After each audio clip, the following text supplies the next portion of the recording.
Welcome to How We Heard It, the podcast about music, pop culture, movies, and more, with your hosts Wayne Bledsoe and Chuck Campbell.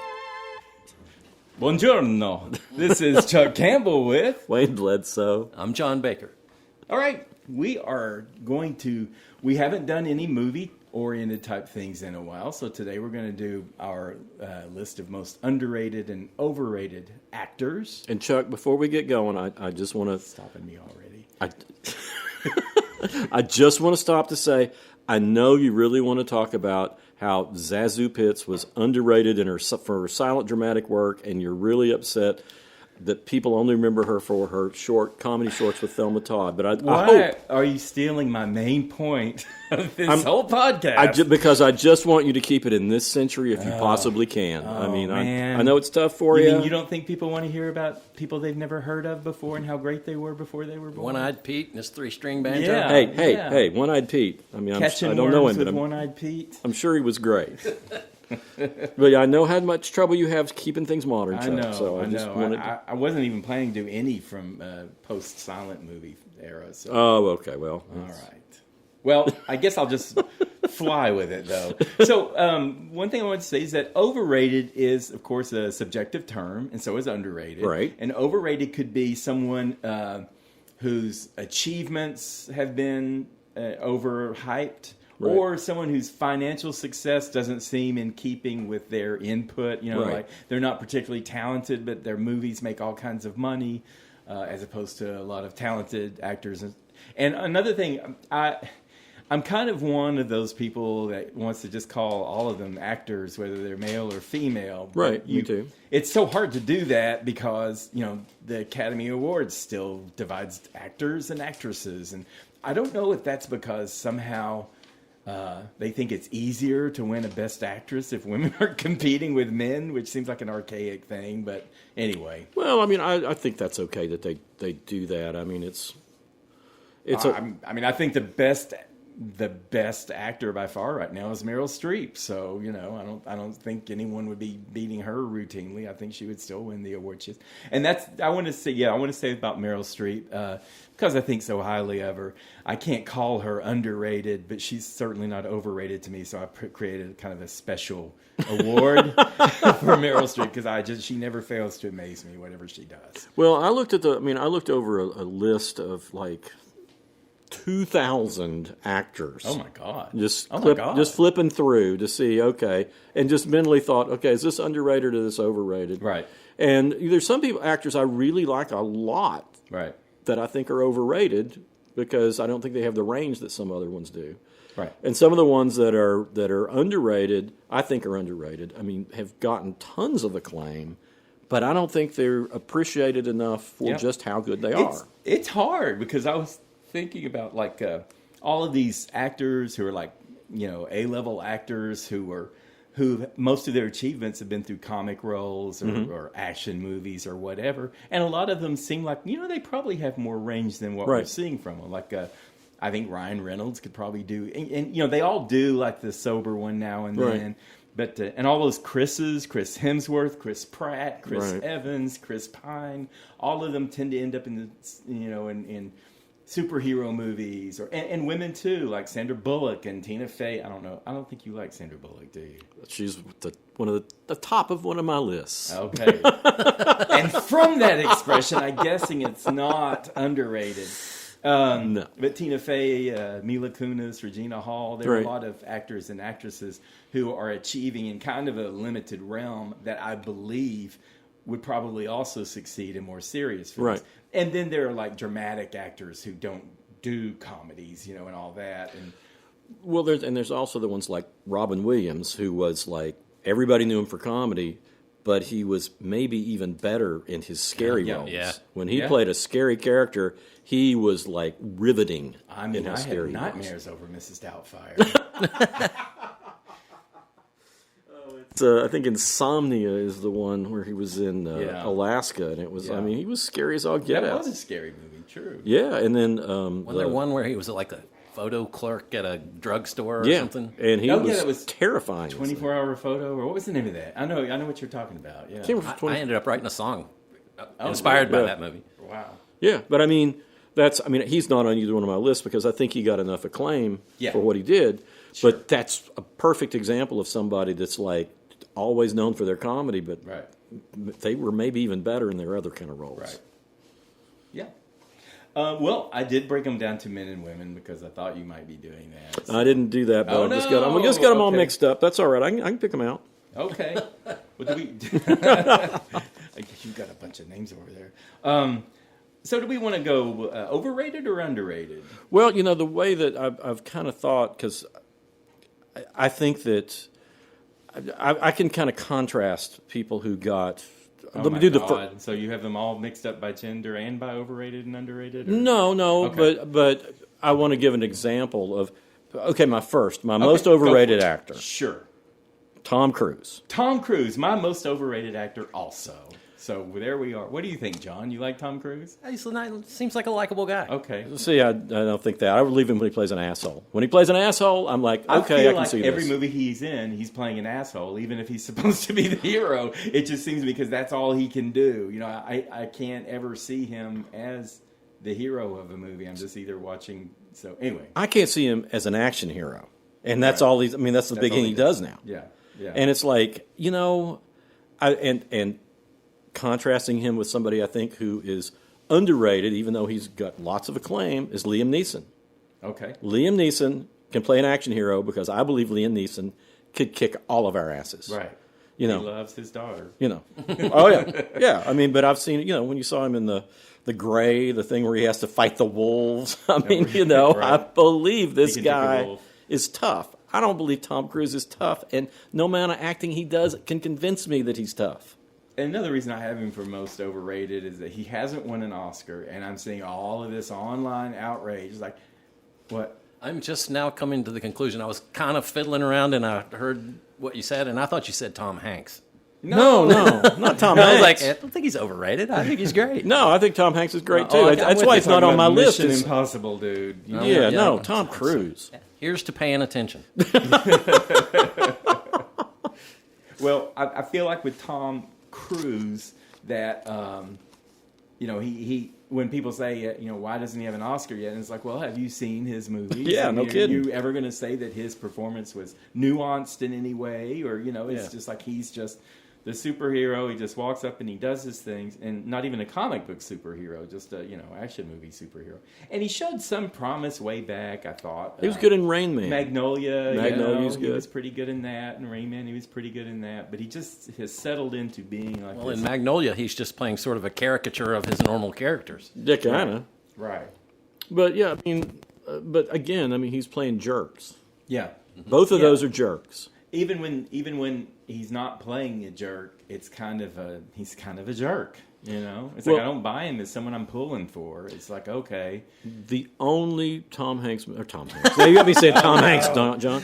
Tom Cruise movie that I was with him as he's a real protagonist was Minority Report, which is an Yeah. underrated movie. Right. And his performance is underrated in that because he's really good in it. well, but it's it had more texture to it. The whole Yeah. movie did. Yeah. and the characters did. So Yeah. but that wasn't a Mission Impossible movie. no, I hate Mission. I cannot stand Mission And it's Impossible and probably all that other it stuff. seems like at this point it seems like it's going to be the biggest movie of summer. We'll see.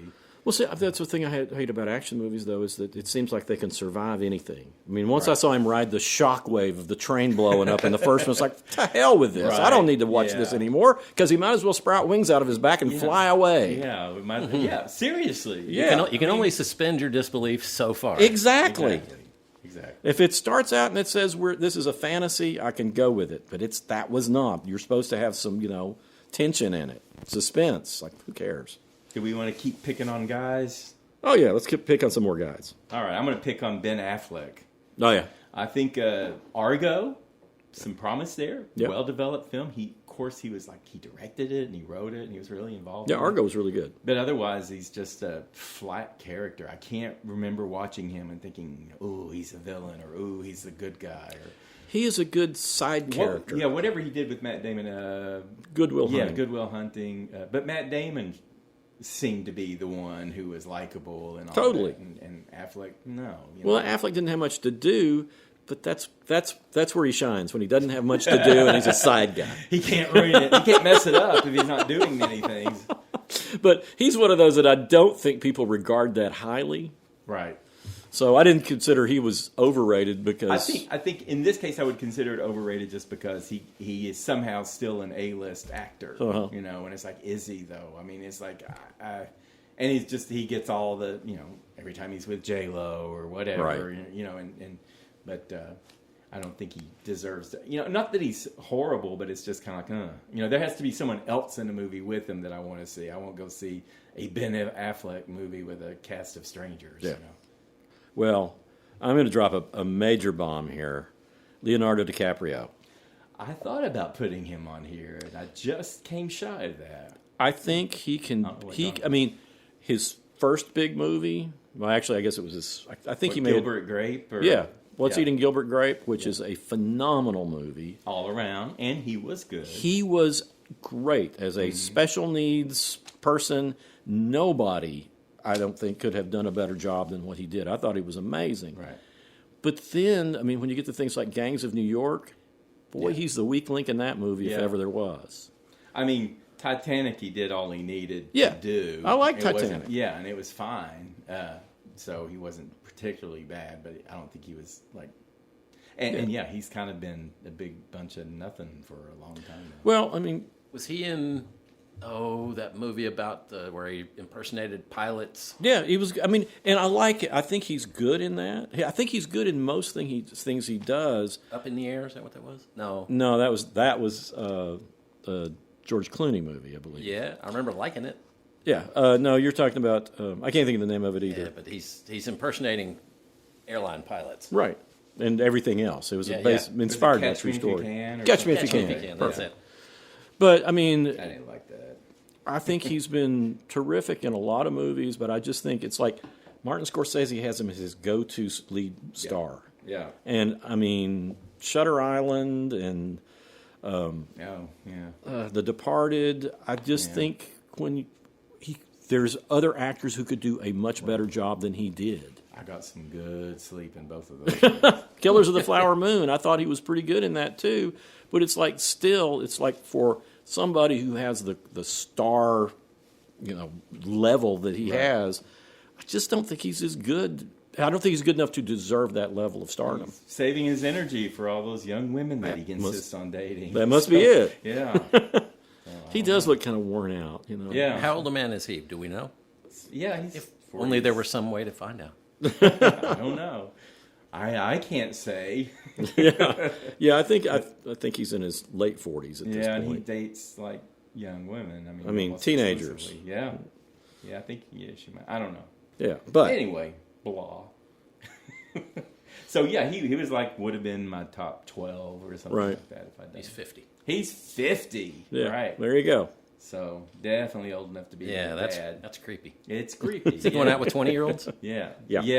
20-something-year-olds. Yeah, but I think they've all been 20-something for a while. Yeah. Yeah. It's not a good look.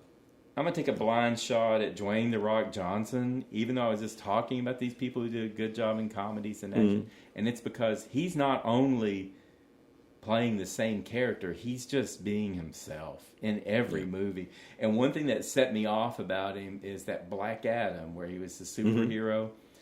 Black Adam was supposed to do some things that you might feel mixed about, you know, like maybe kill some innocent people. He refused to do anything that people wouldn't like, and he had the script changed or something like that. Oh, I didn't know that. Yes, he wouldn't do anything that made his character look bad. It's like, ugh, you know. Yeah. I mean, you want some dimensions to your character. You want heroes to be flawed, you know, and villains to have redeeming qualities, and he just wants to be this, you know, totally impossible person. Yeah. We know the first thing I saw him in was the remake of Walking Tall, and I thought he was pretty good. I forgot about that. That was a long time ago. Yeah, it was forever ago. And Johnny Knoxville was kind of the was in it. sidekick. That's how long ago it was. Yeah, I know. And it was like I thought he had potential because I thought he's really got a good screen presence and everything. But since that time, he's really not done anything. No, he's just doing the same thing. Yeah, the same thing. And there are other like big old, you know, dudes that can do carry more depth, like John Cena. He's actually been funny in a lot of movies. And he can be. what is it, Dave Bautista? And they're just, it's not just because he's a musclehead. Even Vin Diesel has more, dimensions to him. Yeah. A few. A few. So. All right, I've got another major bomb here. Okay. And this is an actor who was my favorite actor for a long time. Oh, okay. Johnny Depp. Oh, I forgot about him. He's not done. I mean, everything he's done in the past little bit. I mean, I think that Mordecai movie is the thing that kind of put him over the edge of what the hell are you thinking? Because I mean, he used to be. Edward Scissorhands is incredible. Yeah, I mean, most everything that he did early on was just terrific. Right. And then it's like he just went off a cliff. Once he became a pirate, it just... Oh, well, yeah. After they beat that I horse. hold the pirates against him, but he should be doing more deep movies. In addition to that, she certainly would. Any casting director would want him for pretty much anything at that point. But I mean, with the whole Pirates of the Caribbean thing, it was like just beating a not only the movies were beating a dead horse, but his character was. Yeah. I mean, I was so tired of it by the last one. It's like, just give me a break. I think that was a 2-movie and stop. Yeah, should have been. How many were there? 4, I think. 4 or 5. Yeah, I think there's even another one maybe that's coming up. I don't know. Oh, I don't know. I don't know what Keira Knightley's doing either. So. Yeah, I always liked Keira Knightley, but she's kind of in that where are they now category. Yeah. Which is... Pirates have sailed. Well, I'm going to take a big shot here at this new up-and-comer Timothee Chalamet. Oh, yeah. There we go. Oh, my God. So, this is the guy who's... I don't get it. I don't get anything about it. I don't... He's had 2 Oscar nominations already. The Call Me By Your Name, it was with Armie Hammer. It's like, Armie Hammer was okay. Armie Hammer gets a lot of crap, for whatever his interests are. But he was just completely unbelievable as anyone Armie Hammer would be interested in. But then, even worse than that, what was he just... Oh, the Bob Dylan thing. I watched... You didn't like that? Now, I thought he was good in that one. Well, it's like... I didn't think I would care about Bob Dylan, but I really didn't care about Bob Dylan as portrayed by Timothée Chalamet. But this is also the thing it's sort of the Tom Cruise thing. He was kind of playing an asshole. He was playing, Bob Dylan is... Oh, well. Bob Dylan in that is not really very sympathetic. Okay. And I thought he did a really good job at that. Yeah.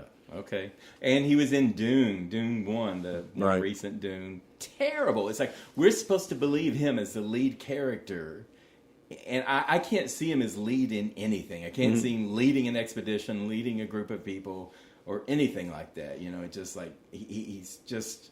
I think they picked the wrong one. I'm going to pick on Austin Butler, too, as like his little brother, who's also not very talented. But at least...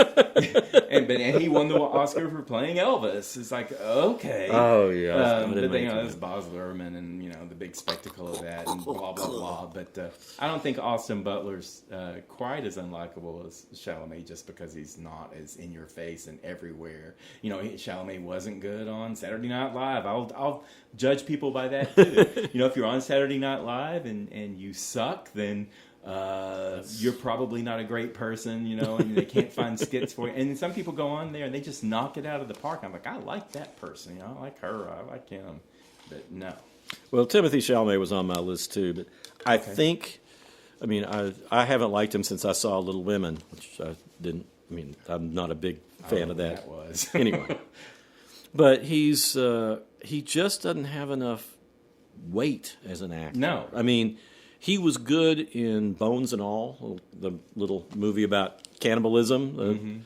But he was just sort of, he was like a side guy. He was not the lead, but he was... Yeah, I could see that. Right. That's fine. Yeah. But don't make him like, this is the big Studley movie heartthrob lead of the, it's like, no, come on. Yeah, I feel the same way about him. It's like, if he's the lead actor in something...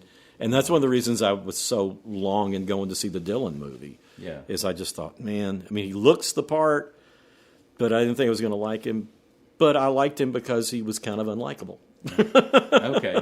Well, you've got more depth to your consciousness than I do. I'm like, he's not likable. I don't like this movie. I'm not watching it. No, well, of course, I was interested in the whole thing. To me, with that movie, it's like Ed Norton was the star as Pete Seeger. Okay.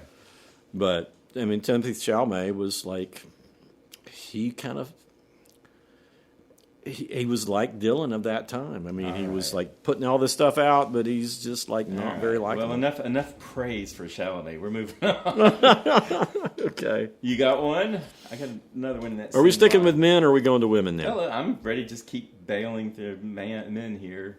Hugh Jackman. Oh. Okay. Another guy I thought like had all sorts of potential, and now every time I see him, I'm just like, oh, Hugh Jackman again. Yeah?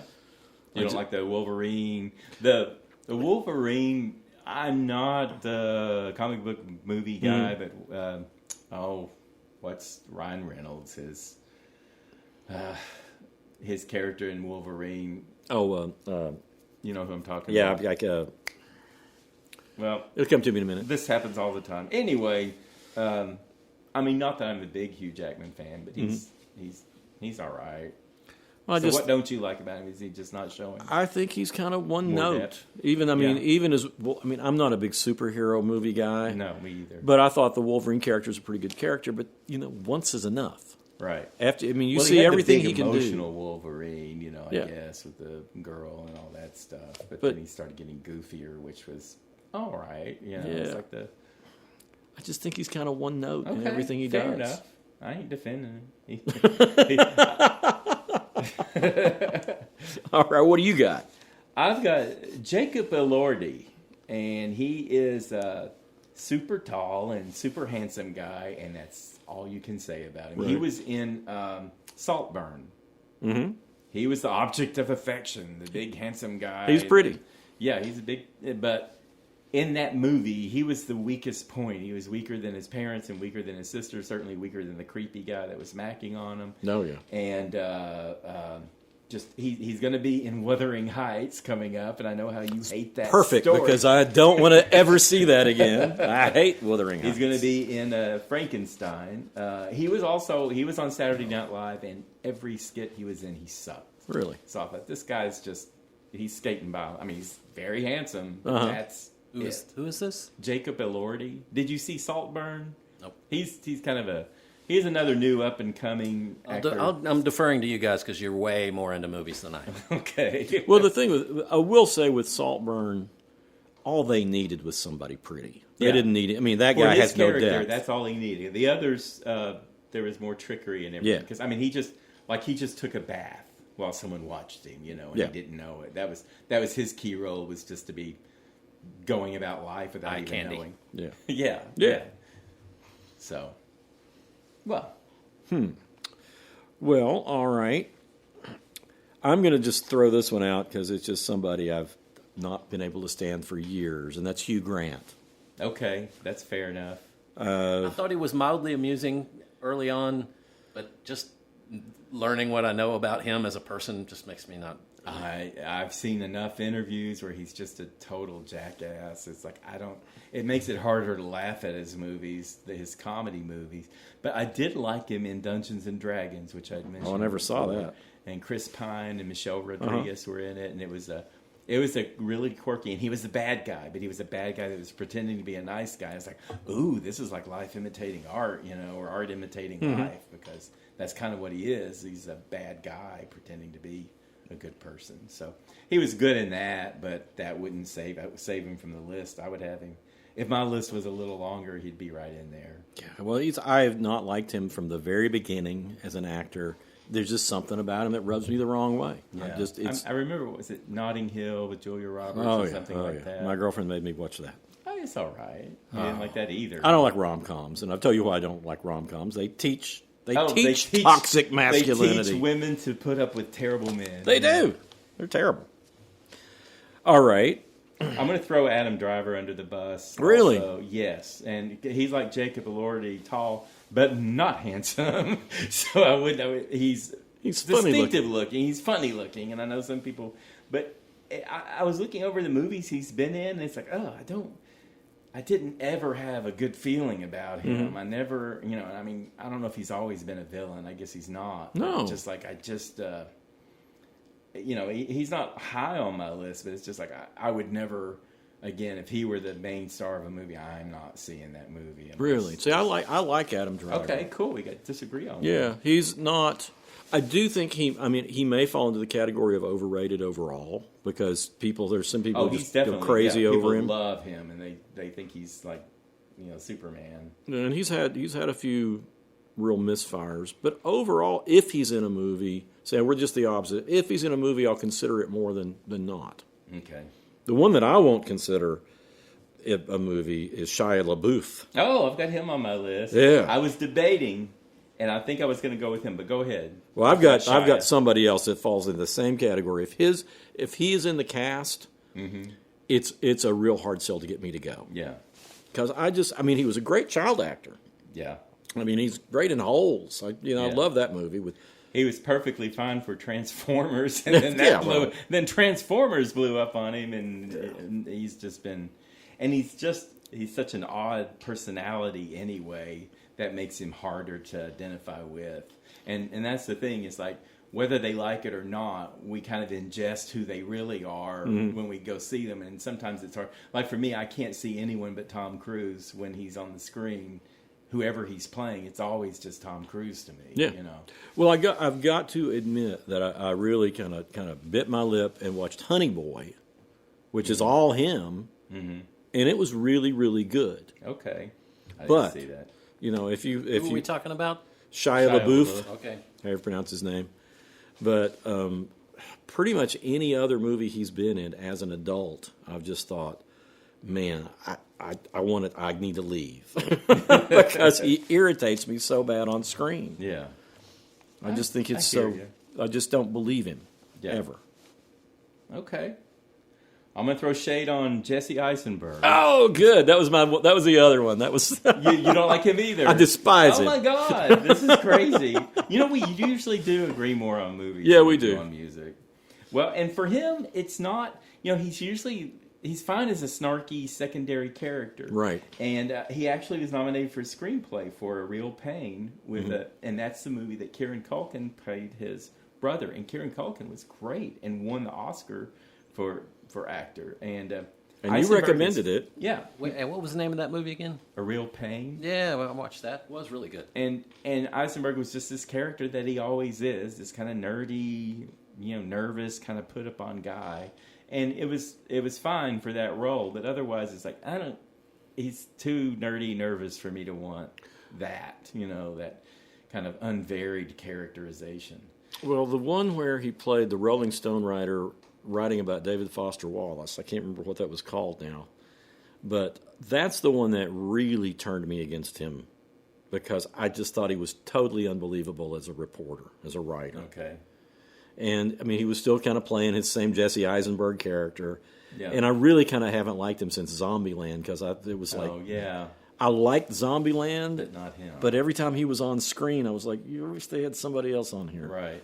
And there's a bunch of other actors. Yeah. Maybe Timothee Chalamet.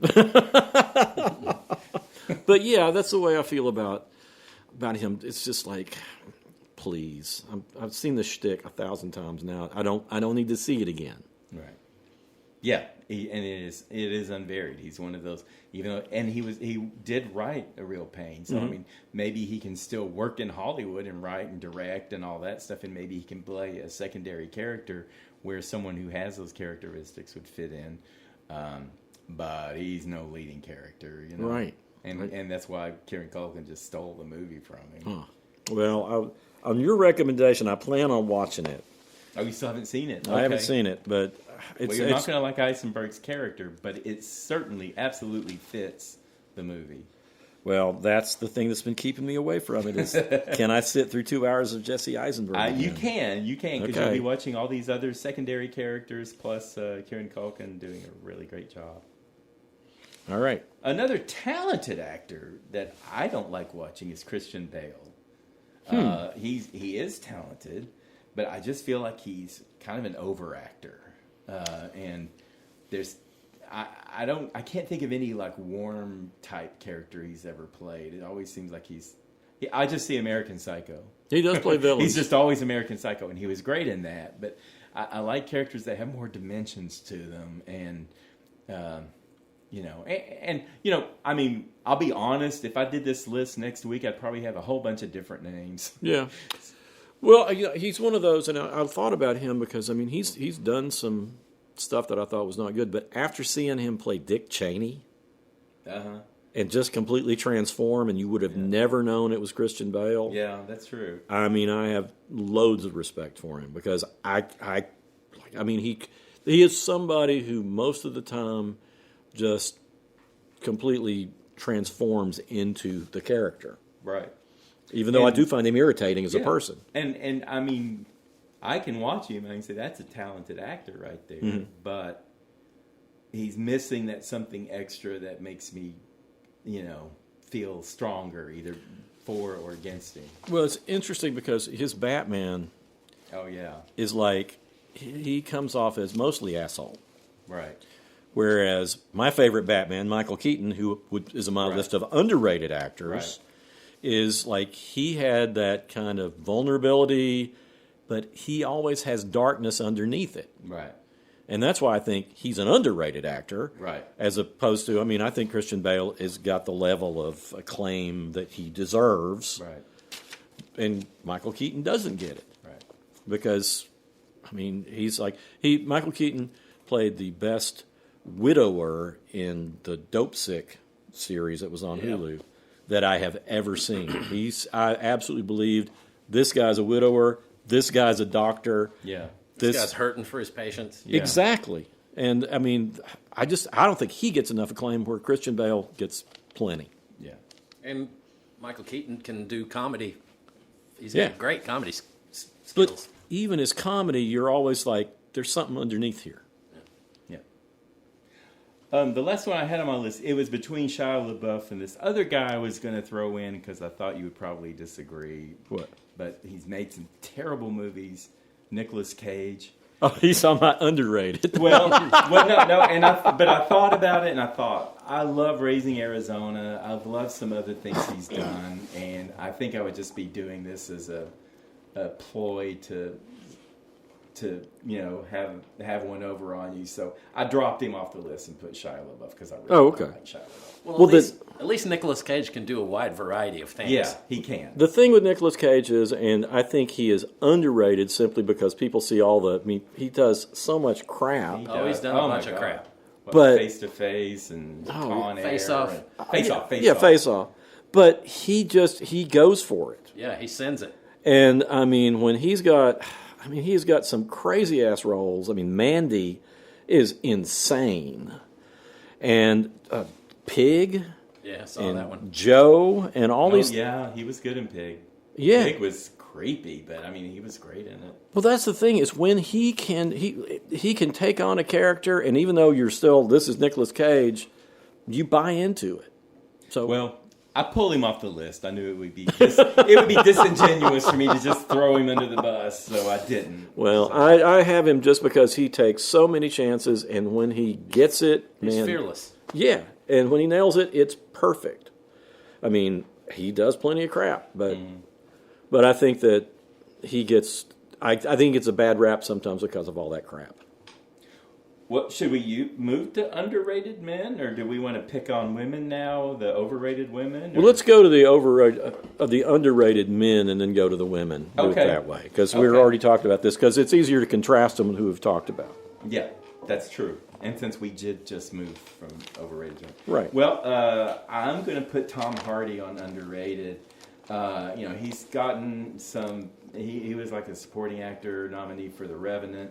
But there's a lot of dimension to him, even though he doesn't Venom and Mad Max and what else? This Means War, the comedy and Inception and stuff like that. Mm-hmm. He seems to be kind of this hard ass type character most of the time, but there's so much. And when you see him in person, and interviews, and he's got all this personality, and he loves dogs. He loves. This is not supposed to be about their personalities. Yeah, it is.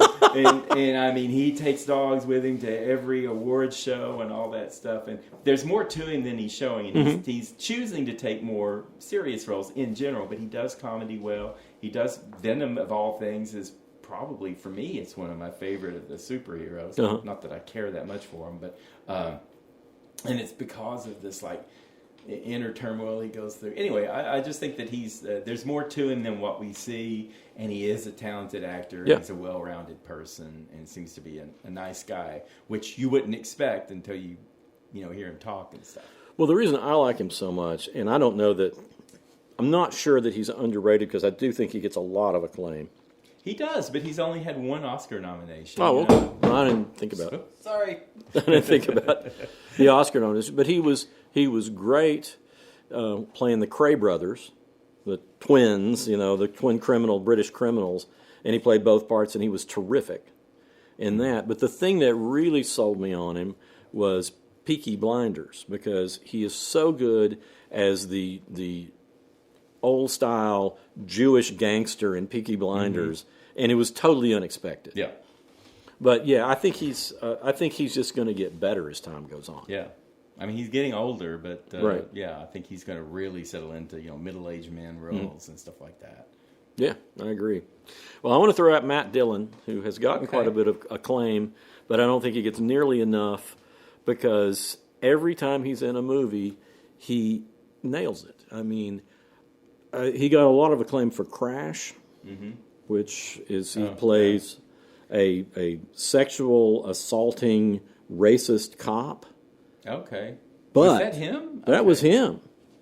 And Matt Dillon. Not Dillon. Who were you I was thinking thinking of? Matt Damon. No, So Matt Damon. Okay. No, Matt Dillon. Matt Dillon. And yes, Matt Dillon. I totally agree with that. And he's been great since he was like 14 years old in the movie Over the Edge. Right.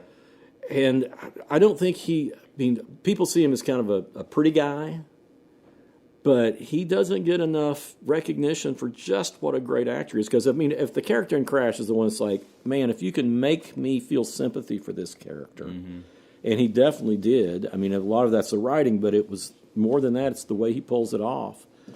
Man, I'm in. I think he's terrific. Okay. And Drugstore Cowboy, which doesn't get a lot of notice, but that was kind of his real first, I think, just real adult role. Okay. He's terrific. All right, I'm going with Colin Farrell. Yeah, good. He's got range like nobody's business. The Banshees of Inisherin, I think that was maybe the first Oscar nomination he got, believe it or not. He was also in Bruges with the same buddy there. And The Lobster. And Batman and The Lobster and Horrible Bosses. I mean, so just like a cheesy comedy and then a weird art film and then a superhero movie. And he always seems to have emotional points, like his characters always seem to go through transformation, even in silly movies. And I think, I think it's kind of a criminal that he's sitting with one nomination and that Austin Butler walked around with Best Actor. Timothee Chalamet's been nominated twice. It's like, what the hell's going on here? I totally agree. I think he's great. All right. Well, I only did underrated because I didn't read. Okay. I wasn't paying attention. But one that a male actor that I think is not doesn't get enough recognition is Timothee Olyphant. Oh, yeah, he's good. He's good in everything. Yeah. He was great in Deadwood. Great and Justified. He's funny. Yeah. He was on, what was the name of that show? It was a sitcom that had Dale Dickey was the daytime hooker. My Name is Earl. Yeah. Yeah, he was funny in that. Yeah. Yeah, I think he's a really good actor. And he's needs to do more movies than just television. He does a lot more TV stuff. Yeah. But all those Justified seasons were great. Oh, yeah. The Justified is one of the best cast shows ever. Well, which leads me to another one who is not underrated now because he's everywhere, but Walton Goggins. Yeah. Now he would have been on my underrated last year, but now everybody knows who he is and loves him. I mean, what he had White Lotus and the jewels, Righteous Gemstones. At the same time. Yeah, at the same time. Baby Billy is just something amazing. He's just amazing. Yeah, and he gets. I mean, he's from the South, but he gets the South and Appalachia as far as accents and how he delivers things. I mean, he gets the cadences. Well, didn't he make that movie with Hal Holbrook here? That Evening Sun. Yeah. Yeah, and he was great. Certainly hit it, yeah. Yeah. Okay. Probably need to step it up or we'll never get to these. Oh, okay. I'm going to say Alexander Skarsgård. Okay. Yeah. He's done vampires and stuff like that, but seeing him in Murderbots and some of his other kind of quirky... The whole Skarsgård family, they're all really talented actors, but he's really kind of goes that extra mile. I think I enjoy that. What about Michael McKean? He's on my list. He's amazing. Talking about? Started off as Squiggy or Lenny? He was Squiggy. I think it was Lenny. He was Lenny. On Laverne He's and the Shirley. only one still alive, right? Of what? Of Laverne and Shirley. Oh, I think probably. Laverne and Shirley. Yeah, I and think so. Are all dead. Yeah. But he's David St. Hubbins in That's Spinal my Tap. But in Better Call Saul, he's amazing in that. That's the thing that knocked me out. He was, after being such a comedian, playing a dramatic role, and every time he shows up on screen, you just want to strangle him. Yep. But he was, he totally got the OCD character. Mm-hmm. And I could not believe how good he was in that role. Okay. All right. I'm going to throw out Sam Rockwell. Yeah. Oh, yeah, I got him on He's there. awesome. He gets a lot of acclaim. But there. you did? Oh, I definitely, yeah, I'm glad you got him. I thought he was on my list and I missed him. Okay. He's one of those guys that every time he's in a movie, the movie is going to be good while he's on screen, right. even if it's a lousy movie. Oh my God! And no better case, the White Lotus on the TV show. He had a 5-minute scene, and it was like, and he wow. stole it. He stole it. Stole the whole show, just about. That monologue he does, you're just like, oh my God. With Walton Goggins, yes, two great actors there, and Walton Goggins just like, yeah, Yeah. But if you've never seen the movie Moon, yeah, he plays the whole. He's the whole acting cast, just about. I think there may be somebody in the very beginning of it. But yeah, it's him. And he made a movie in Knoxville, Box of Moonlight. Mm-hmm. And that was his first kind of big break. Yeah, and he was just quirky, crazy guy in that too. So he's always been good. Had John Turturro, who's also good, but I think he gets probably as much acclaim as he deserves. How about William H. Macy? I think William H. Macy is great. He would have been on my list if I didn't think he got enough acclaim, but I think he does. He's great. And Ron Livingston. Oh, yeah. Yeah. Office Space, but he's great in Band of Brothers. Yeah. Yeah, I forgot about that. Has a serious role. He really is. Does a really good He job. was on Sex and the City, too, I think. He's made his rounds to a lot of different things. He's one I always forget about, and I never know his name. That's it. That was a you recognize his face immediately. Yeah. It was a Family Guy skit where his own parents couldn't remember his name. So I always forget his name. That's really funny because it's the truth. Yeah. But he's like an everyman, Yeah. He's like decent looking, but not overwhelming, and he's just sort of this average guy. Yeah. But he really fills the role, whatever kind of things that average guy has going on. I'm going to say Ryan Gosling, even though you probably think he gets a lot of credit, but he hasn't. He got nominated for playing Ken in the Barbie movie, but I don't know that he has any Oscars, though. And he was in La La Land, which I thought was a good musical. He was in Lars and the Real Girl, which is a great kind of offbeat art film. He's in a great movie called Half He was Nelson. in The Notebook. Yeah. So he's he'll do romance and he can do comedy and so I think he's extended, all the Chris's that I named earlier. I think he would have been one of them, just a good-looking guy who just make big movies. But he's also made a little more serious choices and has tried to diversify the kind of movies he's in. Well, I'm sold on him after Half Nelson because he plays a crack addict in that. Yeah. He's not real sympathetic, but Right. that was the thing I liked about it is it has so much nuance, and it's a guy who screws up, and he owned it. He acted. I believe that character was real. Yeah. What about, I don't know if this is underrated or not, but Billy Bob Thornton. I think Bob. I don't think he gets enough credit for how good he is. Yeah, I think he's great. I mean, Sling Blade should have cemented him as one of the greats of all time because, I mean, he was just transformed into that character. I mean, it took me forever to believe that he was the same guy in another movie. Yeah. But, yeah, he stands out. All right. I'm going to say Bradley Cooper, who has somehow never won an Oscar. He was Timothee Chalamet and Austin Butler are walking around, and Bradley Cooper, who has he was nominated in Maestro, everything from A Star Is Born to American Sniper to Silver Linings Playbook. I mean, you look down the list of these movies he's made that are all very different from each other, and he was great in them, and 0 Oscars. So I'm going to consider that underrated. Okay. Well, yeah, he was the Bernstein movie, Maestro. He was kind of amazing. He just seemed like that character. I mean, I've liked him in all sorts. I mean, Silver Linings Playbook, I forgot all about that. And he was terrific in that. Yeah. Well, Jennifer Lawrence won for that, but he was just nominated. Yeah. Somehow. So, there you go. Okay. Well, considering our time, I'm going to not worry about some of these others that I have on here because I think most of the other ones I think have, like, gotten enough recognition. Yeah, I put Morgan Freeman for example. Oh boy, we really got to step up. Yeah. But $1 Million Baby, Driving Miss Daisy, everything, The Shawshank Redemption, everything that Morgan Freeman does, I just immediately vibe. It's just I feel it. I love watching him, and even if his characters aren't that different from each other, there's just some anchoring depth to him that most actors don't give off. Well, I mean, just what he did in Unforgiven. I mean, he's playing kind of the sidekick in that, but man, nobody can do that better than he can. Yeah. I'm going to just plow through this. Pedro Pascal, just from The Last of Us, The Uninvited, he was in that. And The Mandalorian, too. Yeah, Mandalorian. Which absolutely. was great if you can do sci-fi. He had a great one-off appearance on Game of Thrones.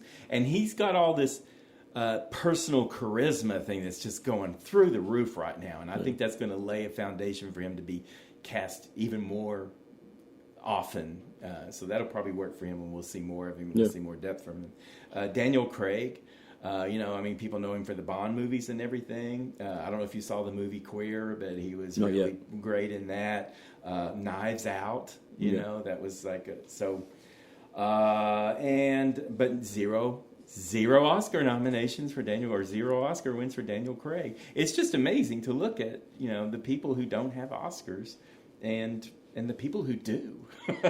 And finally, I'm going to throw out Mark Ruffalo. He's been nominated for a lot of secondary characters, but he is always good. Yep. He's just always good. And he's like Poor Things, of course, he was great. The Kids Are All Right, that was good. A lot of supporting things, but I think he'd probably be pretty cool as kind of an offbeat lead at some point, too. Well, people who have moved from that to leads, I just want to throw out real quick, Paul Giamatti and Steve Buscemi, they get plenty of acclaim. Yeah. But they're still kind of in a niche. Yeah, they are. Yeah. And when they play a lead character, they nail it. They're great. I mean, the Paul Giamatti thing, the Christmas one, that's name's gone out of my head right now. That was out a couple of years ago. You like that. That was where they holidayed over. Yeah, the Holdovers. Yeah, that. And then Steve Buscemi in everything he's done, but particularly Boardwalk Empire as the lead character, he was amazing. Yeah. I wonder if, these two men are not particularly attractive. Right. And I wonder if you can hit a certain level where, it's kind of, they're reluctant to cast you for lead. Well, you think about, depends on the movie. You think about Humphrey Bogart. He was not a handsome guy. He was one of the biggest stars in Hollywood. We're talking Humphrey Bogart. Well, I'm not talking about. Okay, oh yeah. I appreciate you've been dealing with living people, but we've got to. What? I just got one name I want to throw out there. All right, Ebon Moss Backrack. Probably never heard of him, but you've seen him. He's the brother in The Bear, the TV show. Oh yeah, he's great. Okay. He was also in. He was in Andor. He's been in other things, but he's always good. Yeah. I had to look his name up because I couldn't remember. I never even knew what his name was. Yeah. But he's good. Let's get to these women. We don't want to short shrift them at all. We're going to do overrated. We're going to beat up on the ones we don't like here. Sandra Bullock. All right. I despise Sandra Bullock. Why do you despise Sandra Bullock? I don't believe her. You don't believe her? She always looks like I'm acting. Does she? Okay. Yes, I never believe her characters. I believe she's kind of. I don't think she's underrated, but I believe she's just kind of playing that kind of every day kind of gal. Which means I should love her. Yeah. But I don't. Huh. Every Okay. time she's in a movie, Okay, I start. fair enough. It's like okay, I feel like I'm watching a movie. I never get lost in it, ever with her. What was the one about the football player? Oh, The Blind Side. Blindside. I Yeah. thought she was good in that. I was didn't kinda see that like one. a- I didn't want to see it. I saw it. Well, you don't like the sports ball. Yeah, I like the sports ball, but the movie is just kind of like kind of a hokey. But she was fine. I'm not defending her. I'm just saying. I thought she was. Yeah, you are. Yeah, you are. I could watch her. I think The Proposal with which one was that? That was Ryan Reynolds. Just little light movies like that where she was a bad guy, and then. But I think she's got a pretty good sense of humor. Yeah, but she ain't great, No. I mean, I'm not going to defend her all day. Does she have Oscars? I don't know. Probably for Blindside. I think she got one for Blindside, didn't she? I don't think she got nominated. I'm not sure she Okay. got it. Well, I didn't have her on my plus or minus list, so I didn't check her Oscar count. Well, she's just one of the ones that if she's in a movie, most of the time I'm not going to see it. Well, I don't like that cold Nicole Kidman. Really? Yeah. Oh, I don't feel her. The only time I've liked her was in the Sandra Bullock movie, Practical Magic, where they played sisters, because it was something light for Nicole Kidman to play off of, and she Right. played off Sandra Bullock. So we're seeing a difference there. But all the other things for her, I mean, The Hours, I guess, was good, but... To Die For, she was really good in that. oh, I forgot about that. Yeah, she was okay in that. She won for Blindside. Okay. Oh, did she? Okay. She was nominated for Gravity. Oh, I hated Gravity. Oh, I thought it was Gravity? great. I thought I liked Gravity. Man, that very first despised scene where she Gravity. goes spinning off into space, Despised that it. scared the Wow. crap I out of me. despised it. Oh, wow. This is interesting. Yeah. Okay. I saw it, and the only thing I liked, I saw it in IMAX 3D, and it was like, this is the only thing I like about this movie is the 3D. Well, tell me a woman you think is overrated so I can disagree with you. Julia Roberts. Oh. Always thought she's overrated. Oh, I wow. think I agree with that. Okay. Yeah, I mean, she's okay. I don't, hate her. Okay. So you would see a movie with her in it. Yeah, I would think about it a long time before I did, but I haven't, her big breakthrough was Mystic Pizza. Yeah. I didn't like that movie. I didn't like her. Yeah. And there have Yeah, been like- things... You didn't like the... The Erin Pretty Woman Brockovich? and all that stuff. She was good in Erin Brockovich. Okay. Yeah, I mean there are some things that I've seen her in. I like the one where her husband fakes his death and comes back to kill her. Oh, yeah. Yeah. that She's was good in that. Yeah. But overall, I just think she's overrated as an actress. I mean, she's beautiful and all Pretty that. Woman. I mean, Yeah, that was a that's movie of another- its time. It probably wouldn't hold up now, but at the time it was like... Another hooker with Oh, a heart of you gold just- movie. Oh. Okay. That's why I like Nora. You didn't like Nora, but Okay. it's not. She's not a heart of gold. She's a real. No, I know. Seems like a real hooker. I know. Well, maybe that's it. Maybe that's it. I like the good girls, and you like the bad girls. Maybe that's That's it. what's coming down here. That could I be. don't like Kristen Stewart. She's just dry and cold, and the whole Twilight movie was a disaster because of her. Well, she can't close her mouth. I know, she can't close her mouth. I liked her in Love Lies Bleeding. That was an indie movie that came out that I recommended. It's on my list to watch, but I haven't watched it yet. But one of the most crazy things for me is that she was in Snow White. She was playing Snow White, and Charlize Theron was the evil queen who is jealous of Kristen Stewart. Charlize Theron, Yeah. one of the most beautiful actresses out there, is jealous of Kristen Stewart, who can't close her mouth. Yeah. So Yep. that was a terrible cast. I don't like Gwyneth Paltrow. Shakespeare in Love, 1999, maybe. I don't know. I thought that movie was overrated. I agree with that. But She's just overrated. kind of a ice queen. Winona Ryder, and You don't like Winona Ryder? I used to You're love not Winona. Gen X. I used to Wow. love Winona when the Gen X movies were coming out. Heathers. I thought she was great. You like I her in loved Heathers, her. Beetlejuice, Beetlejuice, all that stuff. I thought she was shoplifting terrific. videos. It's what got me is, everybody going on about how great she was in Stranger Things, and I thought she nearly ruined Stranger Things. Okay. I didn't believe her again. I just thought she was just so wishy-washy and wimpy, and I just didn't buy it. Huh. And this is another one where I thought she was great when she was young, and then she didn't follow up as she got older. Okay. I'm throwing Gal Gadot under the bridge, under the bus, under the everything. She is so wooden. She was in Wonder Woman, of course, right, which I thought of as Wooden Woman. She was in Death on the Nile, and she was supposed to be this effervescent star who everybody loved, and she was just flat line. You had all these great actors around it, and Armie Hammer was in that as her husband or whatever, and he was great, and all the others were great, and she was just like, just go ahead and kill her, get it over with, because she just, I don't see or feel anything with her at all. She's attractive, and that's it. You know? I get that. I mean, I haven't seen that much with her in it, but that's all you needed for Wonder Woman anyway. Yeah, you did. Someone that could wear the suit. Well, I mean, Linda Carter had more spice. It's like everyone else could do it better. She was just whatever.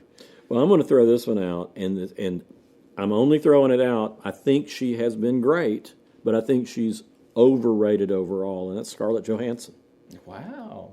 And I think, she's been in some of my favorite movies. She's given great performances, but I think the level of acclaim she's gotten is not always deserved. I think with her, she wrote in on the beauty card. The wave of hotness. Yeah, she was just the hot right. She was the it girl for a while. And turns out maybe she wasn't, her talents weren't quite matching her. She was good in Lost in Translation. She was great in Lost in Translation. She's good in Jojo Rabbit, which is fairly recent. Yeah. But I just think that she's one of those that gets she's the biggest female star probably, most bankable going right now. Yeah. And I just don't think that maybe she's on that level. Well, that brings me to Florence Pugh, who I thought was great in Midsummer because her character and everything was kind of unlikable. Right. And tragic. Yeah. But after that, she just seems like a low-rent Scarlett Johansson to me. I know that's a nasty thing to say, but it's like, it's like, I'm not feeling this, and I don't. And she was even in one of the the superhero movie that's out now. And I thought, is that ScarJo? She's looking terrible. And it's like, it's Florence Pugh. Florence Henderson. Yeah, Florence Henderson. Either one. I would like to see Florence Henderson in a superhero movie. That would be interesting. Also, Amber Heard, unimpressive credits. I mean, all I know about her now is Johnny Depp, trial. Yeah. She was Aquaman, and I think they cut her out just because it's like she didn't bring anything to the movie, so they didn't need her, and they didn't need the. But I can't think of anything she's been in that was good. So. Well, we've gone through my underrated women list. Okay, well, I'm not done. Okay. I'm going to do underrated. Overrated. No, I have many more underrated. I'm going to throw out Lupita Nyong'o as overrated. She was in Quiet Place day one, and she just chewed the scenery. She was so over the top. It was like really uncomfortable how she was just like all drama and everything, and all the scenes with her had a total different chemistry than all the other scenes. Yeah. And I didn't like her in Us. As much as I like Us and as much as I like Nope and all that stuff, I didn't like her because of that stupid voice she was doing. She was doing that kind of giddy kind of voice, and I saw a story where she was proud of herself and talking about how she cultivated this kind of, and it just sounds like a kid trying to sound like a monster. So pooey on that. I have to think back on that one. I liked that. I liked it. I just didn't like it as well as Get Out. I liked Us. Yeah. And I loved Get Out, but I didn't like her in Us. And I liked Nope. So she was the one thing I didn't like in all three of those movies. Huh. She wasn't in the other two, right? But I don't like Bella Ramsey. Maybe it's bad to pick on her, but of course in The Last of Us, even though I like Pedro Pascal, and it's because she was great. I don't know if you remember her character in Game of Thrones, but she was like this young queen. Like she was a kid, and she had a great, and she like killed a Cyclops and everything, and she was so cool in that show. But The Last of Us, and I think it's more the writing than anything, but they just tried to make her this tough girl who cusses all the time. Yeah. Who doesn't take any crap. And it's just this same character traits every episode. And once, Pedro's not in the picture, it's like, I don't want to watch this anymore. Well, see, I was going to recommend The Last of Us until I saw the season finale of season 2, and it was like, okay, to hell with this. I'm done with it. Yeah, exactly. And it's... They killed the wrong one. Well, and it's just the writing got so bad, and I mean, it all relied on her. Yeah. And up to that point, I thought she was pretty good, but then it was like that. Yeah, without him as the balance, or even the other woman as the balance, she can't carry it. No. I think she might do well. She seems to be a very bright, funny person. I loved her in that Game of Thrones, but right now, like with all this heat on her, it's like no, it's like I don't. I know who you're talking about. What's her name again? Bella Ramsey. Okay. Yeah. Yeah, I couldn't believe. I think Leslie and I only watched the first episode of this The current second season, and then we're like, he's dead already. Yeah. And it's like, he's reappeared. He's in flashbacks. He's basically been in every other episode somewhere. Yeah, I figured he probably would be. But it's just the finale, season finale, just absolutely ruined it. Well, I'm going to throw down with you on Mikey Madison, the Oscar winner for Honora. Is like, you've got to be kidding me. All these actors and actresses don't have Oscars, and here she wins the Oscar as the best actress of the year. I think she skated in because the movie and everything got all that. Like, well, I watched the first half hour. I hated it, and I especially hated her. And then what did it for me at the Oscars when she gave her speech, it was just this inane, vacuous. It's like, oh, she doesn't even have Well, she's really young. Smart. Well, I know. But And it's like... And as far as, when somebody wins an Oscar for their first big breakthrough movie, I mean, she's been in other movies before, but you were always like, are you going to be able to follow this up? So I don't know. I mean... Right. I don't know that she's overrated or underrated because we don't have that much to go on. I think she's overrated just because I can't see her. I mean, she beat Demi Moore, which I know you thought she should have. Yeah, I still do. Demi Moore still doesn't have an Oscar. And Demi Moore's, it's not that she's been this amazing actress all the time, but she's been a very solid actress for a long time.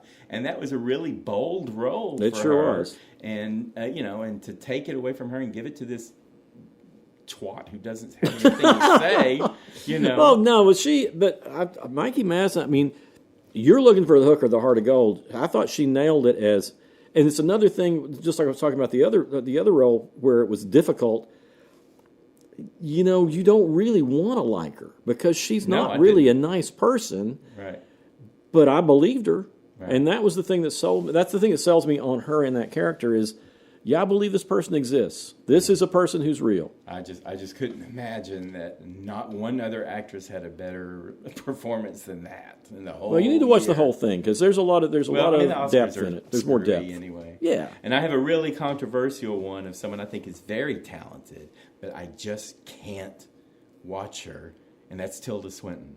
And really? The reason, and I think I figured it out. It's like she reminds me of David Bowie. She does. And I saw a picture of Tilda Swinton and David Bowie together, dressed as each other. I know. I was like, this is all making sense now. Yeah. I don't know why I don't like either one of them, but I don't. I just don't. I don't feel. I know that she's very talented, and I know that some of my friends think she's the best actress out there. I think she's great. I just can't and won't. I really like David Bowie too. Yeah, I do too. Yeah. But the thing with Tilda Swinton is she always plays a character that's kind of cold and distant. Yes. And when she played every time. But when she played a vampire in The Only Lovers Left Alive, which is one of my favorite Jim Jarmusch movies. Okay. She's great. And I mean, she's a vampire. You believe she's a vampire. Oh, I think she's really a vampire. So, but she can play those androgynous roles. She can play. I mean, like David Bowie is kind of. She can, and she's good, and she's convincing. And I just don't want to watch her. So I don't know how to explain it. It's just those irrational things, like you with Sandra Bullock, I guess. Yeah. You just can't buy it. You don't want to watch her. You just don't, and that's how I feel. It's she's in there. I know she's going to be unlike any other actress. I know she's going to do something amazing. And I'm just like, what else is on, you know? Well, she played Bob Dylan in I'm Not There. And she's as good as Timothee Chalamet was. Yeah, she's got to be. Yeah, I think she's less overrated than he is. Is she in $1 Billion Baby? No, that was Hilary Swank. Yeah, Hilary Swank. Hilary Swank's good, but I haven't seen her in a while. Yeah, she comes and goes as far as the movies go. But I don't think she's underrated or overrated. No, I think she's really good. She's just good. Yeah. Well, we got to get to underrated women. All right. Okay. We got to do it now. All right. Okay. I want to throw out right off the bat Reese Witherspoon.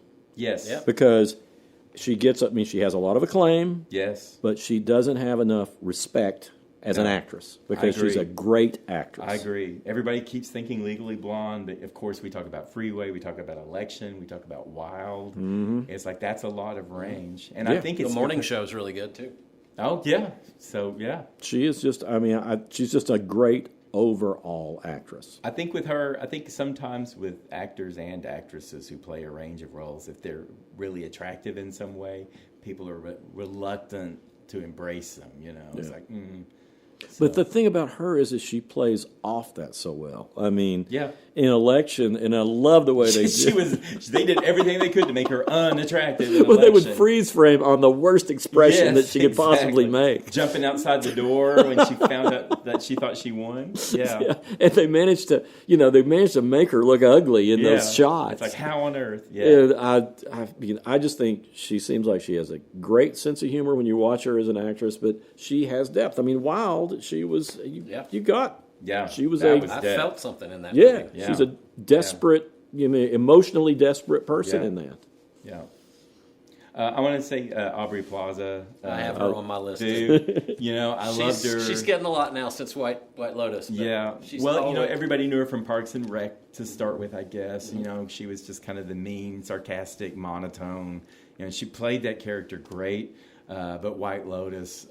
She's done a bunch of really quirky movies. What was the movie you recommended earlier this year? Emily the Criminal. Emily the Criminal. Yeah, that's a great movie. Yeah, it's a very great movie, and it showed a lot of depth in it. It's just it's an art movie, I guess, or an indie movie. But she and White Lotus, her character, she started off as kind of the character from Parks and Rec, but then she goes through this whole journey through that season of White Lotus of just. So, it was great. Mike White brought out, it was great casting for her. Well, she's the one, it's funny because I think a lot of women don't understand why men find her attractive because she always has a craziness to her. Yeah. But the craziness is kind of part of what makes her attractive. Those big eyes, I think they lure men in, It's like these big, beautiful brown eyes that have little pinwheels in them, spinning crazy. But anytime she's a character, you're never quite sure what you're going to get. She's a Venus flytrap. I was flipping through YouTube the other night, and I just saw a YouTube that was nothing but her on David Letterman at just different times, and she's super funny with him. Yeah. I think Toni Collette. She's great. I don't know. I couldn't find any Oscars for her, which surprises me. She was in Knives Out, Hereditary, just The Sixth Sense, Muriel's Wedding, going way back there. She's made so many great movies, and the characters have been so different over and over. And even like Mafia Mama and all that stuff. It's like even that, as shallow as that was, she brought something to it. It's like, how does Mikey Madison have an Oscar? Quit knocking on Mikey Madison. Well, she did a great job. I can't. It wasn't undeserved. Some young, unwell-spoken person step up and get an Oscar for a movie that was so bad I had to turn it off 30 minutes. Oh, you've turned off great movies on a regular basis. Well, I don't think Honora was a great movie. Well, you never got through it. You didn't finish it. Well, I don't want to have to finish a movie before I decide it was a good movie. Yeah, if the movie doesn't reject you, then if the movie fails. We didn't reject you. You rejected sticking with a character who was unlikable. That was a half hour of my life I'll never get back. Well, I'm going to watch it again just to show you. You do that. I think Sarah's watched it 3 times already. Well, I can't. I can't. So there you go. Okay. All right. I'm going to throw out an older actress, Holly Hunter. Oh, yeah, she's good. And she does not get enough work. No. The last time I think I saw her in anything was that New Zealand mystery. I can't think of the name of it now. But she's older. She plays more depthful characters. I mean, she was like broadcast news. She was amazing in that movie. Yeah. And she just hadn't gotten enough work since then. Yeah. I even looked at Miss Congeniality. Did you see that? No, not Miss. No. That's Sandra Bullock. was Sandra Bullock. I was like, wait a minute. He wouldn't have watched Miss that. Firecracker. I saw that one. Miss Unfortunately. Miss Firecracker. Firecracker. Yeah, She's good it's at a that. really good one. Yeah. Yeah. And, of course, Raising Arizona. Oh, It's yeah. hilarious. Raising Yeah. Arizona. Yeah. I love him so much. I want to throw out one. I don't know if you guys know of Mae Whitman. No. She was in the TV series Parenthood. She's the troubled teenage daughter. She was in The Perks of Being a Wildflower. Oh, I know who you're talking about. Yeah. Dark hair. She is good. She's really good. She just, Okay. every time when she's having like an emotional thing, you really feel it. She conveys it. Okay. She was the first one I thought of. Oh, wow. Okay. And, That's and great. at my way I go is I don't read things. I just Right. pull them out of my. That's she's the first one. that's the purest way to do it, for sure. Yeah. I mentioned Demi Moore already. It's like, why didn't she have Oscars? Not just for substance, just a long, long history in the industry, making. Even if you don't love the movie, she's always done her part and pulled her weight in any movie she's been in. And I wanted to throw out Naomi Watts because she's good friends with Nicole Kidman. And Nicole Kidman, I think, is tragic. And Naomi Watts is undervalued, I think. She did get nominations for 21 Grams and The Impossible. I thought she was amazing in The Ring. She really made up The Ring. She was in Birdman. She was in Funny Games. She's got a lot of range and everything. I just think it's interesting that they're both Aussies and they're both besties, and one's on one end and one's on the other in my esteem. Yeah, she got a lot of really good roles there for a while, and it doesn't seem like she gets as many anymore. No, I know. But I do think she was underrated that whole time. Yeah. I've got Molly Parker. She was in Deadwood. She was Alma, the banker. And she's been in, she was in House of Cards.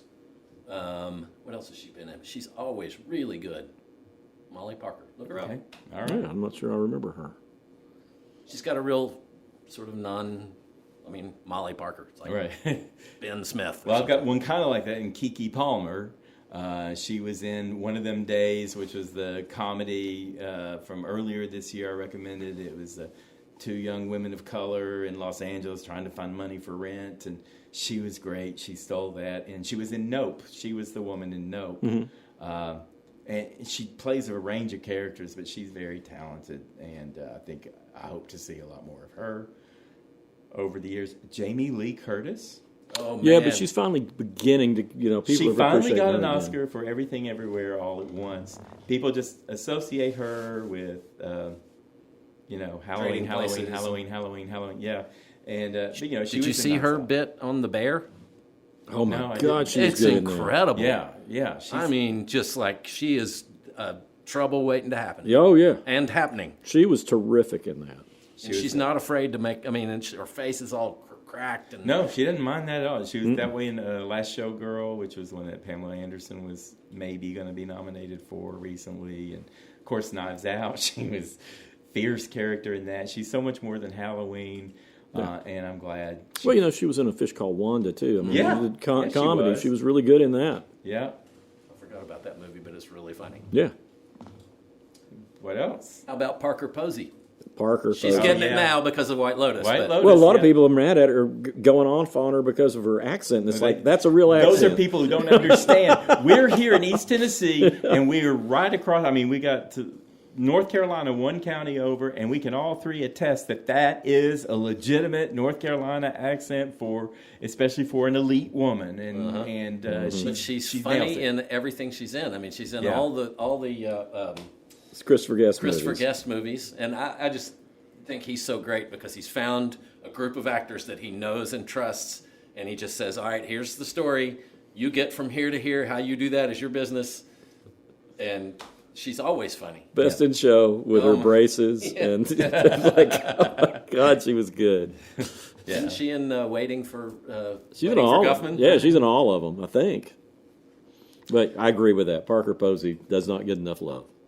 Someone I'm afraid might fall into the Reese Witherspoon trap is Margot Robbie because she's so attractive. Yeah. And, but and she was Harley Quinn, and she was Barbie. But there's so much more depth to her and her commitment to Barbie and all that. It's like I can see her doing well in more serious movies. But like we were saying with Reese Witherspoon, there's a reluctance to give it to someone like that. Right. So I hope they do, because she's certainly an A-list actress, and she's obviously she's getting more and more interested in behind the scenes stuff too. I see many good movies from her. Mia Goth, just based on the what? I love Mia Goth. Oh, okay. Just based on the triple feature, Pearl, X, and Maxine, and she played Pearl and Maxine. All three of these movies were connected. She was out. It was a tour de force, 3 movies, and just like she should be like on the top of everybody's radar. Yeah, she should be. Well, on the opposite end of the really attractive, the glamorous types. Even though Frances McDormand gets lots and lots of critical acclaim, I don't think she gets enough popular acclaim. I mean, I'll watch anything she's in. Yeah, she's great. She is just a terrific actress, and she's been terrific since Blood Simple. Wow. All right. How about Mary Louise Parker? Yeah. I like her. Yeah. I was going to say Megan Fahey, from just based on this year from White Lotus 2, which I believe she stole the show at the end of the series, and she was also in Drop earlier this year. Has the long red hair and everything, and she just has a lot of nuances to her character. Drop was a difficult role because she had to be crazy and paranoid, but also at least a little bit likable, and she managed to be both irritating and likable in the movie. I hope we see more of her. And finally, I'm going to end with Charlize Theron, who was so fantastic in Monster. And let's see, I think she was nominated for Bombshell, Long Shot. Young Adults was a good comedy, and she doesn't do as many movies, so she just. But I could watch her. I don't think I've ever seen a Charlize Theron movie that I didn't like. Yeah, she's always good. But Mary McDonnell. Oh, the older gal from She's in Dances with Wolves. Oh yeah, she was in Grand Canyon. Yeah, Grand Canyon's one of my favorite movies. Huh. Love that movie. All right. Okay, we need to move. We're running way over. I hope we didn't short the women here. We probably should have done a men's show and a women's show. Yeah, we probably started with the women, We're just going back. Anyway, recommendations. What you got? Okay, movies. We were talking about Paul Giamatti. Everybody should see well, not everybody, because there's a lot of people who won't like it. American Splendor, 2003. It is the story of Harvey Pekar, who was an underground he put out underground comics, but he didn't draw, so he had to get other people to draw them. He worked in I can't remember, it was the post office or veterans, I think it was the Veterans Administration. And he was a real person. This is a true story. And Paul Giamatti plays a curmudgeon like nobody's business, and Harvey Pekar was the world's worst curmudgeon and a great character. And you're going to watch this movie and you're going to think, these people are unlikable, but by the end, you really love them. Okay. And you'll watch the first parts of this movie, and you'll think, oh, these are just caricatures of these people. They can't possibly be like that. But less than halfway through the movie, you're introduced to the real people. Okay. They come into it, and you realize, oh, no, these characters were underacting. How strange these people are.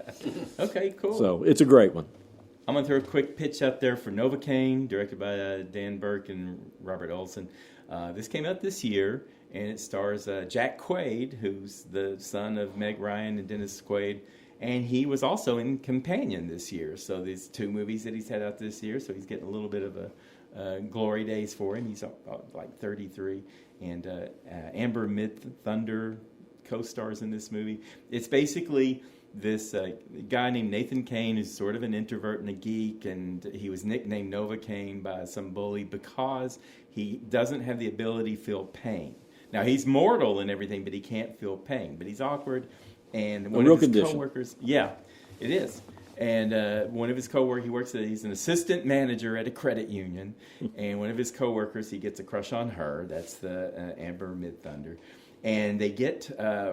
robbed, and their manager gets killed, and the bank robbers take her hostage. And I think this is like the day after he finally slept with her.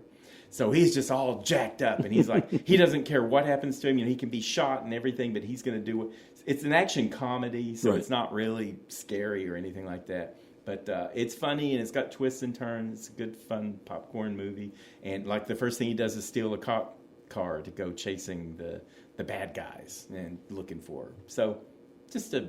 Where does one see this? I think I saw it in the theaters, but it is streaming, maybe Hulu or Paramount Plus, I believe. It's one of those. I saw. It came out in March, so anyway. Cool. My wife and I have been watching a TV series. It's only 5 episodes, but it's called Sirens, and it's on Netflix. It's about 2 sisters who have been estranged, but the older sister comes to find her, and the younger sister is working for this wildlife institute led by this really charismatic leader who's played by Julianne Moore. Okay. And Is Megan Fahey in that?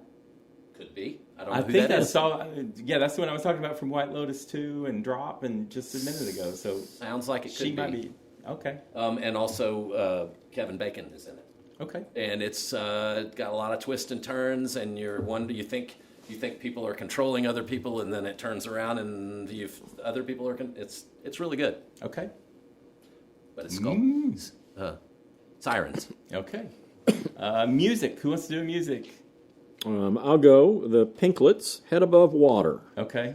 from 2018. They only have 3 releases, and it's my favorite of the 3. The latest one, the last one, was an EP, so I'm not recommending that one as opposed to this one, even though it's really good. But it's 3 sisters. It's the Abernathy sisters. They've since broken up, but I think As they're sisters do. as they do. I think they, I'm going to call it hiatus, but they're in different. They'll probably play again. I think they will at some point. Did they record that here? Everything they recorded, Okay. they recorded at this studio. Well, The it Pinklets. sounds great, John. Thank you, Wayne. I've even heard this one, and they do sound great. Yeah, well, I think I was You did. You going hadn't even crazy listened to about it, I was playing like, it for oh my you. God. I was so proud to be a part of it and get to watch those girls grow up. I just saw Lucy down at Holaroo. Yep. She's 22 years old now, and she was saying, when we first came in to record, I was 13. Yep. Eliza was 11. Yeah. They played Bonnaroo when Eliza was 11. Yeah. Wow. But sister trio act, and They wrote all the songs. They made all the sounds except for hand claps. When there's hand claps, everybody. But yeah, really good songwriting, really good pop material. Great melodies and stuff. Yeah, great melodies and depth. Yeah. And wisdom beyond their age. Yeah, for sure. So All that's right. my recommendation. It's Okay. It's out there on Bandcamp and It's on all the streaming Apple. services. Yeah, it's everywhere. It's on Spotify. Spotify. Okay. There is a music festival famous. Some of you listeners may have heard of it. It's called Bonnaroo. It's coming up where we are now. It's just the early part of June, but I was doing Bonnaroo research because I am not up on the hip young bands that are out there, but I found this band, and I've heard of them before, the Lemon Twigs, and it's 2 brothers, and their father was a bubblegum pop songwriter back in the bubblegum pop days. D'Addario are their names, and they claim that the Beatles and the Beach Boys are their major inspiration, but they have done all kinds of concept records. The one I was listening to today is called Everything Harmony, and it is from 2023, and it's their take on the sort of singer-songwriter sensitive, it's all real. It has, you can hear some like John Denver here or some Gordon Lightfoot there. They did a crazy musical called, Go to School, and it's a musical about parents who are raising a chimpanzee, but they send him to school as if he's a boy.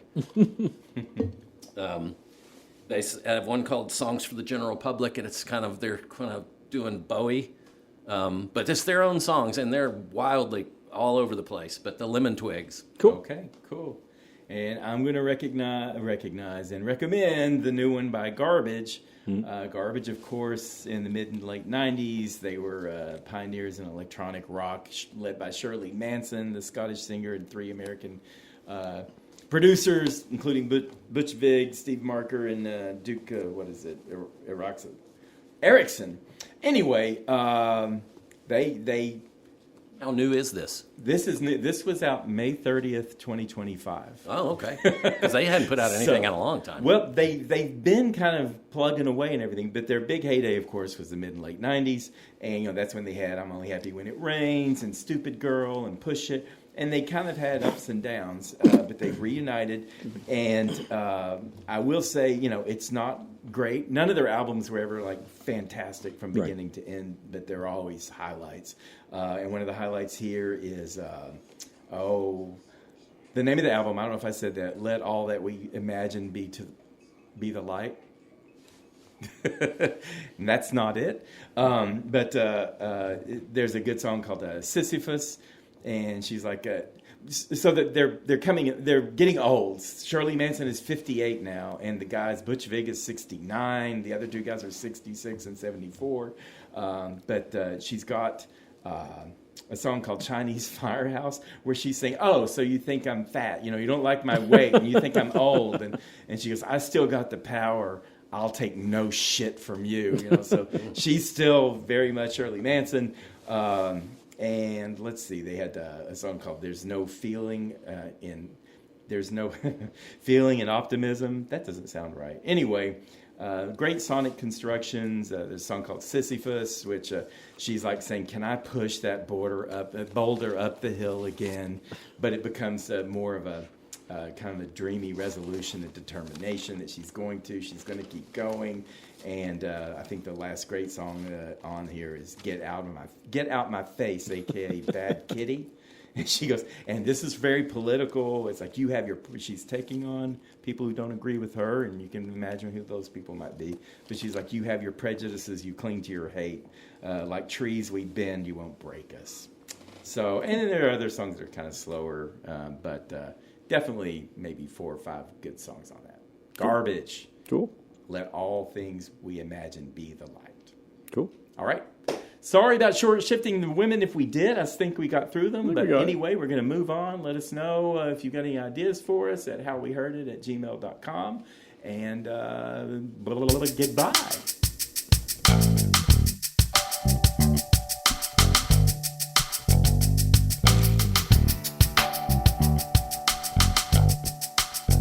You've been listening to How We Heard It with Chuck Campbell and Wayne Bledsoe, a podcast about music, movies, art, culture, whatever it is that's on their mind.